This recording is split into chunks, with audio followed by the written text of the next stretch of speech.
First of all, Rand Paul shouldn't even be on this stage. He's number 11. He's got 1% in the polls, and how he got up here, there's far too many people. Anyway, I kind of have to laugh when I think, sounds like a non sequitur. He was asked whether or not he would be capable and it would be in good hands to be in charge of the nuclear weapons, and all of a sudden there's a sideways attack at me.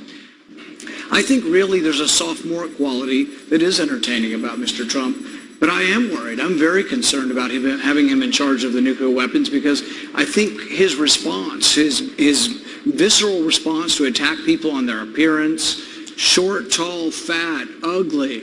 My goodness, that happened in junior high. Are we not way above that? And would we not all be worried to have someone like that in charge of the nuclear arsenal? Mr. Trump. I never attacked him on his look, and believe me, there's plenty of subject matter right there. This is what's wrong with this debate. We're not talking about real issues. And Mr. Trump, we don't need an apprentice in the White House. We don't need an apprentice in the White House. We have one right now. He told us all the things we wanted to hear back in 2008. We don't know who you are or where you're going. We need someone who can actually get the job done. And you talked about business. Well, in Wisconsin, we talked about in Wisconsin, you're losing $2.2 billion right now. You're using I would do so much better than that. Mr. Trump, you're using the talking points of the Democrats. And as we all know, that failed 3 times in 4.5 years when I got elected, because it is working. But when the folks of Iowa found out the true facts of the job that you've done in Wisconsin, all of a sudden you tubed. He was number 1, now he's number 6 or 7 in the polls. So, yeah, absolutely. I'll take this out, because this is an issue that's important in this race. Just because he says it doesn't make it true. The facts are the facts. We bounced a $3.6 billion budget deficit. The one guy that had some special interest that I know of that tried to get me to change my views on something that was generous and gave me money was Donald Trump. He wanted casino gambling in Florida. I didn't want Yes, you did. Totally false. You wanted it, and you didn't get it because I was opposed to casino gambling before, during, and after. And that's not, I'm not going to be bought by anybody. I promise, if I wanted it, I would have gotten it. No way, Ben. Believe me. Nope. I know my people. Not even possible. I know my people. You got, according to to what you said on one of the talk shows, you got Hillary Clinton to go to your wedding because you gave her money.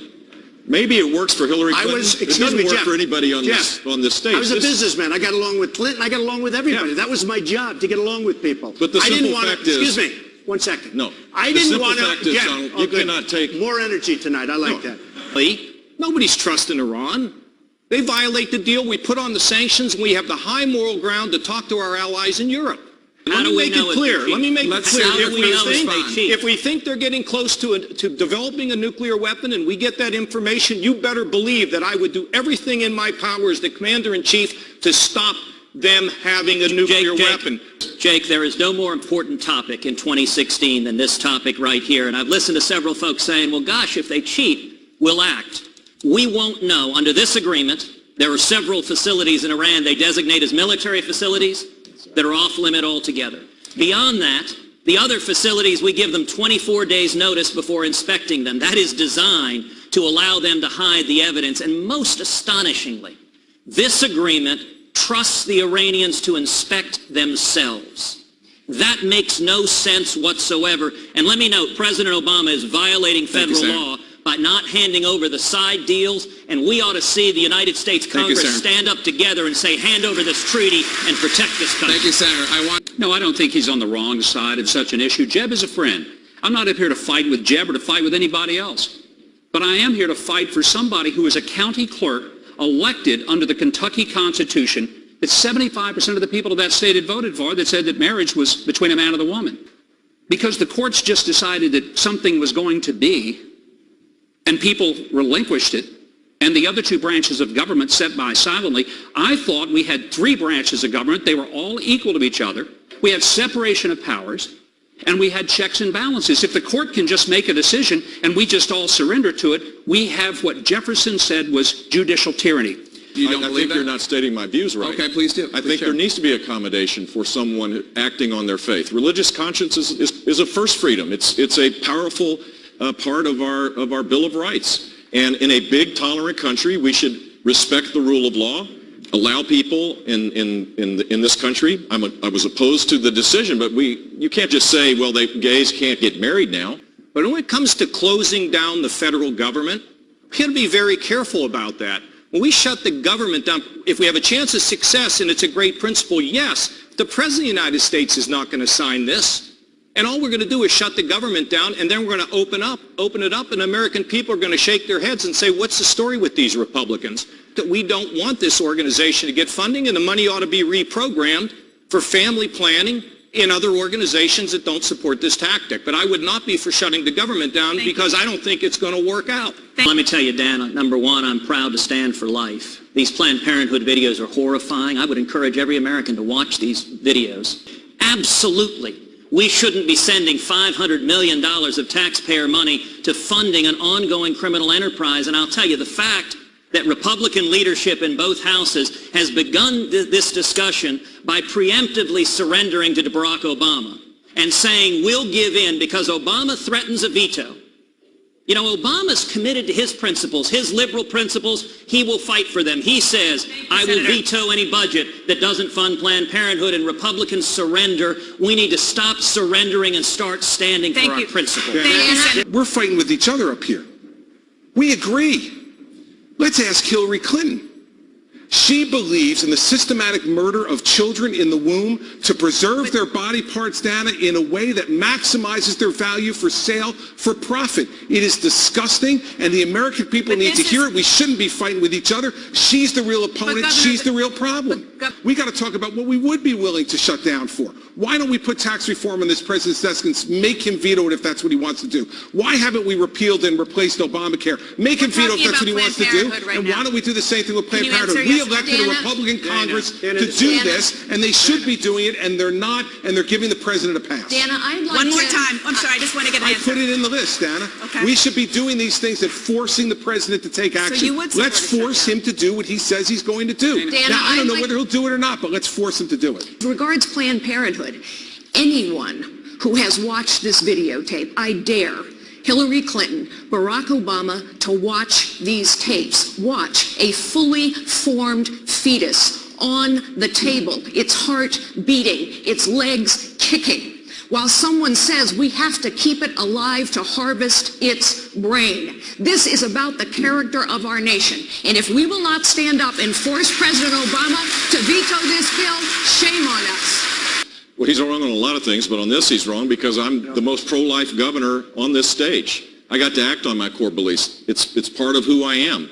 Life is a gift from God, and from beginning to end, we need to respect it and err on the side of life. And so I defunded Planned Parenthood. Governor Bush, Donald Trump, let me just, the if I quote might, was, I'm not sure we need $500 million for women's health issues. He said he misspoke. He said that. You said that that's going to haunt him. Why do you think it's that? a terrible statement. I think it's going to haunt him absolutely. He came back later and he said he misspoke. There was no question because I heard when he said the statement. I was watching and he said the statement and I said, wow, I can't believe it. I will take care of women. I respect women. I will take care of women. Donald, when I was governor, we also increased the opportunities for women. Women's income grew 3 times faster than national average when I was governor. So why did you say it? Why did you say it? I know, but why did you say it? I heard it myself. Why did you say child it? support. We increased child support. You It was a said you're broken going to system by cut 90%. funding for women's I have health a issues. You proven said it. record. I have a Yeah, except proven you record. said it. We're going to get to... Jake, just one more. There's something bigger to this. Now, I like some of the other governors here, I defunded Planned Parenthood 4.5 years ago in a blue state. But it's bigger than that. We did that in a blue state. We took the money and put it in the women's health. So we did exactly what we're talking about here. But I think the bigger issue here is we should be able to do this nationally. And this is precisely why so many Republicans are upset with Washington. They see the House and they see the Senate and say, why can't we pass this? Why can't we defund Planned Parenthood in a spending bill? Forget about the 60-vote rule. There's no reason, and the Constitution doesn't call for 60 votes. Pass it with 51 votes. Put it on the desk of the president. Thank you, Governor. And go forward and actually make a point. Thank you, This Governor. is why people are upset with Washington. We're going to look at that face. Would anyone vote for that? Can you imagine that, the face of our next president? Mr. Trump later said he was talking about your persona, not your appearance. Please feel free to respond what you think about his persona. You know, it's interesting to me, Mr. Trump said that he heard Mr. Bush very clearly and what Mr. Bush said. I think women all over this country heard very clearly what Mr. Trump said. I think she's got a beautiful face, and I think she's a beautiful woman. He said that, quote, if my wife were from Mexico, I think I would have a soft spot for people from Mexico. Did Mr. Trump go too far in invoking your wife? He did. He did. You're proud of your family, just as I am. Correct. To subject my wife into the middle of a raucous political conversation was completely inappropriate, and I hope you apologize for that, Donald. Well, I have to tell you, I hear phenomenal things. I hear your wife is a lovely woman. She is. I She's don't fantastic. know her, and this She is is a total absolutely the love of my life, mischaracterization and of what she's I said. right here, and why don't you Good. apologize Good. for her No, I won't right do that now. because I said nothing wrong, but I do hear So she's here's- a lovely woman. So here's the deal. But with all of the problems, this is not an act of love. He's weak on immigration, by the way, in favor of Common Core, which is also a disaster, but weak on immigration, he doesn't get my vote. What I said, after we seal the borders, after we turn off the spigot that dispenses all the goodies, so we don't have people coming in here, including employment, that people who had a pristine record, we should consider allowing them to become guest workers primarily in the agricultural sphere, because that's the place where Americans don't seem to want to work. That's what I said. And they have a 6-month period to do that. If they don't do it within that time period, then they become illegal. And as illegals, they will be treated as such. Okay.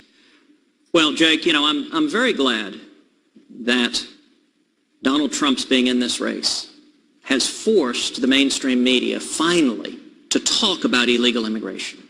I think that's very important. I like and respect Ben Carson. I'll let him talk about his own plans. But I will say this, the natural next question that primary voters are asking after we focus on illegal immigration is, okay, what are the records of the various candidates? And this is an issue on which there are stark differences. A majority of the men and women on this stage have previously and publicly embraced amnesty. I am the only candidate on this stage who has never supported amnesty. First, we must secure our border, the physical border with a wall, absolutely, but we also need to have an entry-exit tracking system. 40% of the people who come here illegally come illegally, and then they overstay the visa. We also need a mandatory E-Verify system. After we've done that, step 2 would be to modernize our legal immigration system. So you come to America on the basis of what you can contribute economically, not whether or not simply you have a relative living here. And after we've done those 2 things, I believe the American people will be very reasonable and responsible about what you do with someone who's been here and isn't a criminal.